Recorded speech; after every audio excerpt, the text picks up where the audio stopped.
Hello, my dear kids. How are you all? Hope you all are fine and must. Kids, today we are going to do worksheet number 128 and the date of today is 8/12/2021 and today we are going to do English worksheet.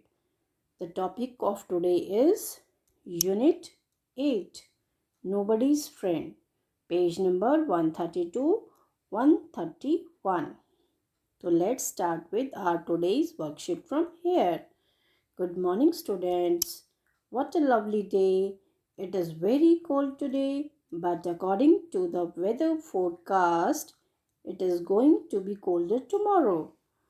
तो बच्चों इसमें हमसे बोला है कि आज बहुत ही अच्छा दिन है, प्यारा दिन है और आज बहुत ठंड है, लेकिन वेदर फोरकास्ट के अकॉर्डिंग कल और भी ठंडा होने वाला है. It is going to be colder tomorrow, यानी कि आज से भी ठंडा होने वाला है टुमारो यानी कल. तो बच्चों व्हेन वी कंपेयर, जब हम कंपेयर करते हैं टू और मोर नाउन्स, दो या दो से अधिक नाउन्स की, तो the degree of adjective changes. तो एडजेक्टिव की जो डिग्री है, विशेषण की जो तुलना करने की जो वो होती है, डिग्री होती है, वो चेंज हो जाती है. फॉर एग्जाम्पल, आपको एग्जाम्पल के थ्रू समझाया जा रहा है. जैसे कि हॉट, ये जो है हॉट मतलब गरम, हॉटर और गरम, हॉटेस्ट सबसे गरम, थिन पतला, थिनर उससे पतला, ठीक है, और थिनेस्ट यानी सबसे पतला. तो इस तरीके से जो डिग्री ऑफ एडजेक्टिव है वो चेंज हो रही है. You have already done this in your previous class too. ये आपने अपनी पहले क्लासेस में भी कर चुके हो. तो चलिए अब हम ए पार्ट पे चलते हैं. ठीक है, ए पार्ट में हमें क्या बताया गया है? Read the sentences. सेंटेंसेस को रीड करो गिवन बिलो जो नीचे दिए गए, and fill in the blanks. और ब्लैंक्स जो दिए उनको फिल करना है with the correct form of adjective. कैसे फिल करेंगे? हमने क्या यूज़ करना है? Correct form of adjective. Adjective हमें दिया हुआ है ब्रैकेट के अंदर, उसकी करेक्ट फॉर्म हमको यूज़ करके हमने ब्लैंक को फिल करना है. तो चलिए शुरू करते हैं. A part. Mona is a dash girl. Mona is a tall girl. तो टॉल यहाँ पर क्या है? एडजेक्टिव है. Tall is adjective. अब नेक्स्ट सेंटेंस में देखेंगे, Mona is taller than Sonam. Mona जो है सोनम से भी टॉलर है. अब यहाँ पर देखिए दैन का प्रयोग हो रहा है, THAN. ठीक है, टॉलर के बाद क्या यूज़ हो रहा है? दैन. तो जब हम दो नाउन्स के बीच में कंपैरिजन करते हैं, तुलना करते हैं, तो उसमें इस तरह का जो कंपैरेटिव डिग्री वाला वर्ड है वो यूज़ होता है, जिसको हम कंपैरिजन के लिए यूज़ करते हैं. जैसे टॉल है तो टॉलर हो जाएगा, उसमें ER लग जाएगा.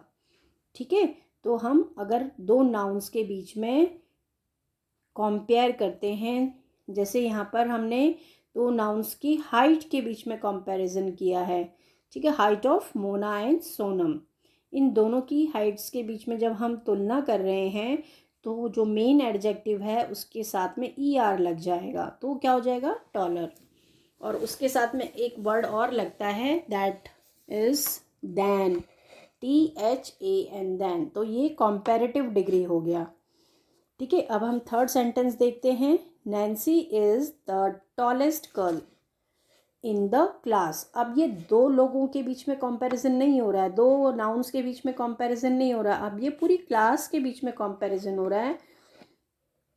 ठीक है, मतलब जिसमें सोनम और मोना के अलावा बहुत सारे बच्चे, टोटल क्लास के बीच में जब हम बात करते हैं तो नैन्सी की तुलना जो है पूरी क्लास के साथ की जाती है, पूरी क्लास के साथ, पूरी लड़कियों के साथ, पूरी गर्ल्स के साथ.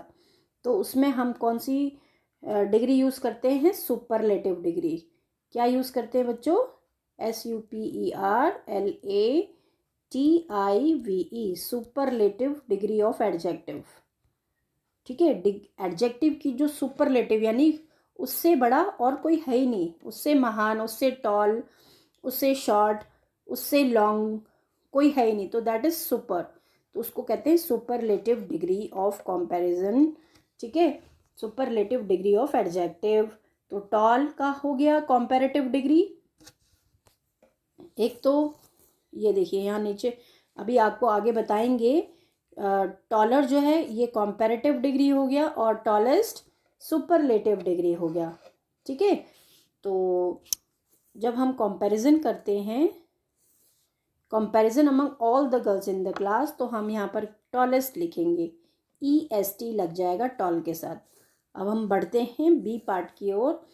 अब इसमें हमारे पास क्या सेंटेंस है, a camel is a dash animal. तो हम कैमल कैसा है, बिग एनिमल। हम सभी कैमल्स की बात कर रहे हैं, किसी एक की बात नहीं कर रहे हैं, कैमल की बात कर रहे हैं, कोई भी कैमल। कैमल कैसा एनिमल है, बिग, तो यहाँ पर आ जाएगा big. A camel is dash than a rabbit. अब ये देखिए ये देन यूज़ हो रहा है, यानी यहाँ पर हम कंपैरेटिव डिग्री वाला वर्ड यूज़ करेंगे, तो बिगर। यहाँ बिग था तो कैमल की बात हो रही है, अब रैबिट के साथ इसकी कंपैरिजन की जा रही है, तो इसमें आ जाएगा बिगर। यहाँ पर क्या आएगा, बिगर।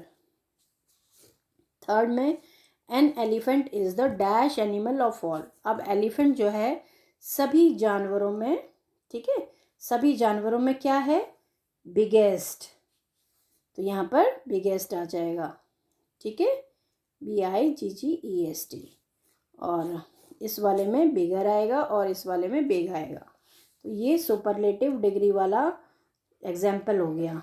ठीक है, अब हम नेक्स्ट बढ़ते हैं इस वाले बी की तरफ। Now fill the chart by using the correct form of adjective. नीचे एक चार्ट दिया हुआ है, इसको हमने फिल करना है करेक्ट फॉर्म ऑफ एडजेक्टिव को यूज़ करते हुए।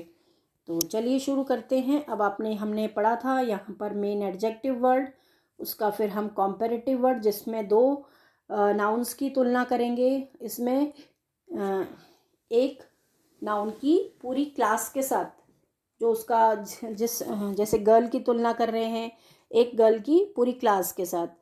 ठीक है, पूरी क्लास मतलब पूरी या तो जाति हो गई उसकी, जैसे कि चेयर है तो इस रूम में जो चेयर है बाकी रूम से ज़्यादा हैं, मोर हैं, तो मतलब बाकी जो चीज़ जिसके साथ तुलना करें उन सभी की क्लास के साथ वो सुपर है, तो वो सुपरलेटिव डिग्री में आएगा। जैसे फास्ट, ये एडजेक्टिव है। अब कंपैरेटिव डिग्री क्या हो जाएगा यहाँ पर, फास्टर। क्या हो जाएगा बच्चों, फास्टर। दो चीज़ों, दो नाउन्स के, दो एडजेक्टिव्स के बीच में जो है कंपैरिजन हो रहा है, तो फास्टर। और सुपरलेटिव में EST लग जाएगा, fastest. Cold, colder, coldest, COLDEST। Long, longer, longest, superlative में EST लॉन्ग के साथ में लग जाएगा। और रिच एडजेक्टिव है, कंपैरेटिव डिग्री में इसमें ER लग जाएगा, तो RICHER। और रिचेस्ट इसका सुपरलेटिव डिग्री है। अब हम बढ़ते हैं सी पार्ट की ओर। सी पार्ट में हमें क्या बोला है करने के लिए, fill in the blanks with the correct form of adjective given in the bracket. Bracket में एडजेक्टिव की फॉर्म दी हुई है, उसकी करेक्ट फॉर्म हमने यूज़ करनी है और ब्लैंक को फिल करना है। A, Pinocchio has a long, longer, longest. तो पिनोक्यू की तुलना किसी से नहीं की जा रही है, एक इंडिविजुअल की बात की जा रही है, तो Pinocchio has a long nose, LONG। B, Hari is the dash boy in the class. अब क्लास में हरी कैसा है, सबसे सुपर होगा। अब किस चीज़ के बारे में सुपर होगा, शॉर्ट, शॉर्टर, शॉर्ट के मामले में, छोटी हाइट के मामले में। ठीक है, जो सबसे शॉर्टेस्ट है क्लास में क्या है, वो सबसे शॉर्टेस्ट, SHORTEST यहाँ पर आ जाएगा। अब हम बढ़ते हैं सी की तरफ। I am dash and Ravi. अब रवि के साथ इस बच्चे की मेरी तुलना की जा रही है, तो ER वाला यानी कि कंपैरेटिव डिग्री वाला वर्ड यूज़ होगा। आई एम स्ट्रॉन्गर, यहाँ पर क्या आ जाएगा, स्ट्रॉन्गर, ER, स्ट्रॉन्ग में ER वाला वर्ड यूज़ हो जाएगा, तो स्ट्रॉन्गर बन जाएगा। D, mango is dash than lime, यहाँ पर भी दैन वर्ड यूज़ हो रहा है और लाइम के साथ कंपैरिजन की जा रही है मैंगो की, स्वीटर, तो यहाँ पर आ जाएगा स्वीटर, WEETER, स्वीटर। ठीक है बच्चों, अब हमारी नेक्स्ट एक्टिविटी है टॉक टाइम एक्टिविटी। इस टॉक टाइम एक्टिविटी में हमें 2 कैरेक्टर्स दिखाई दे रहे हैं। इन दोनों कैरेक्टर्स के लिए हमने डायलॉग क्रिएट करने हैं, उसको फिर जोर से बोलना है, लाउडली बोलना है और अपनी कॉपी में लिखना है। तो चलिए लिखते हैं इनके लिए डायलॉग। सबसे पहले हम शीप के लिए डायलॉग लिखते हैं। शीप क्या बोल रहा है, आई विल प्ले सच और ढोलक that THAT that you will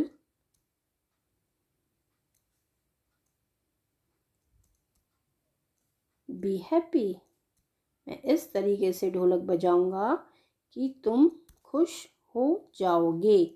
ठीक है बच्चों, अब हम क्रिएट करते हैं डायलॉग, किसके लिए, अब हम डायलॉग क्रिएट करते हैं लायन किंग के लिए, तो LION, लायन किंग। शीप की बात सुनकर लायन क्या बोल रहा है, ओ यस, ओ यस, और exclamatory mark, if you make me happy, अगर तुम मुझे क्या कर दोगे, खुश कर दोगे, you make me happy, I will WILL will let you free, मैं तुम्हें क्या कर दूंगा, फ्री कर दूंगा, आज़ाद कर दूंगा। ठीक है बच्चों, इस तरीके से हमने डायलॉग भी राइट कर लिए। अब अभिभावकों के लिए कुछ सुझाव हैं, बच्चों को आसपास की वस्तुओं की तुलना करके समझाइए। हमारे आसपास बहुत सारी वस्तुएं होती हैं, किचन में बहुत सारी वस्तुएं होती हैं, है ना, हमारे आसपास बहुत सारे लोग होते हैं, अलग अलग उनका बोलने का तरीका, उनका जो पर्सनैलिटी है, आउटर पर्सनैलिटी, तो किसी की भी बात आप कर सकते हो और बच्चों को उन दोनों के बीच में और सभी के बीच में ऐसे वर्ड्स का इस्तेमाल कीजिए तो हम जिनकी तुलना कर सकें। तो कंपैरिजन वाले वर्ड्स को हम यूज़ करें अपने बच्चों के साथ, जिससे उनको इसमें अच्छी तरीके से उसको ये चीज़ समझ आ जाए बच्चों को। तो इस तरीके से हमारी ये वर्कशीट फिनिश हुई बच्चों। आशा करती हूँ आपको ये समझ आई होगी। अब आगे की वर्कशीट में हम दोबारा मिलेंगे। तब तक के लिए आप स्वस्थ रहें, मस्त रहें, खुश रहें। धन्यवाद, थैंक यू।